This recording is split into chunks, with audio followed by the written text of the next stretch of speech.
ကြံစီလိုက်တယ်မနှိမ့်ချင်းလိုက်တယ်ပေါ့ဗျာနော်ပြောရမယ်ဆိုရင်ဟုတ်လားဒါဒီလိုပဲပြောရမှာပေါ့သူမတူဘူးဆိုတာမနှိမ့်ချင်းတာပဲနော်မနှိမ့်ချင်းလိုက်ဆိုတော့ယောက်ျားတယောက်ပဲဘယ်ခံနိုင်ရှိလိမ့်မယ်နော်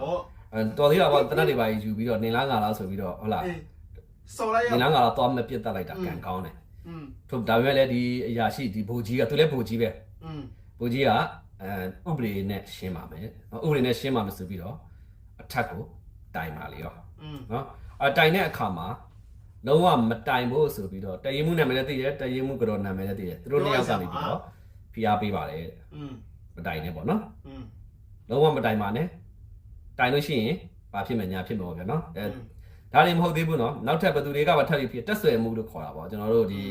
အမြောက်တက်ကဘုံမှုကလည်းသူတို့ကိုခေါ်တွေ့ပြီးတော့မတိုင်ဖို့ဆိုပြီးတော့ပြောပါတယ်တရင်ဖုံးမပြီးသေးဘူးဗျဘုံမဦးရဖားရနဲ့ဒုတိုင်မှုကိုယ်တိုင်ဆင်းလာပြီးတော့မတိုင်ဖို့ပေါ့နော် PR ပေးပြောဆိုတယ်ပေါ့နော်ကဲတိုင်မယ်ဆိုလို့ရှိရင်ခုဆိုလို့ရှိရင်ဘယ်လိုစီစဉ်လိုက်လဲဆိုတော့ဟိုပုဂ္ဂိုလ်ကတော့ခွင့်မလုပ်ဘူးနော်ဘူကြီးကတော့ခွင့်မလုပ်ဘူးသူမိမကိုဒါမျိုးမရင်းချင်းလိုက်တဲ့ဟာမရင်းချင်းလိုက်ခြင်းကိုလုံးဝခွင့်မလုပ်ပါဘူးခွင့်မလုပ်တဲ့အတွက်ကြောင့်မို့လို့ဘသူတွေပါပြောတိုင်မယ်တိုင်ပါလေတိုင်လိုက်တဲ့အခါမှာတော့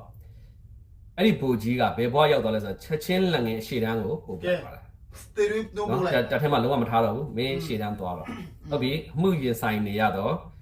မရင်းချင်းခံလိုက်ရတော့ဘူကြီးရဲ့မိမကတော့တက်ပြင်မှာပေးနေခိုင်းလိုက်ပါကဲကြားတဲ့အတိုင်းပဲတက်ပြင်မှာနေခိုင်းလိုက်ပြီးတော့တိုင်ချက်ကလည်းပြီးသွားပြီနော်တိုင်ချက်ကတိုင်သားပြီးသွားပြီတိုင်တဲ့ခါမှာတရားခံဖြစ်တော့ဘူကြီးကျွန်တော်တို့ဒီဌာနခွဲဘူကြီးကတော့တက်မှာရှိနေပါလေ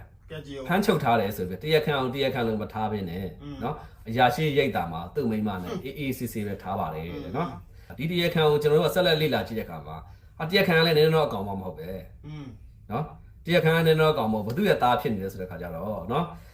သူကရဲချုပ်ဟောင်းတယ်နော်အကောင်ကြီးရဲ့သားဘူချုပ်တန်းလာရဲ့တမတ်ဖြစ်နေတယ်တမတ်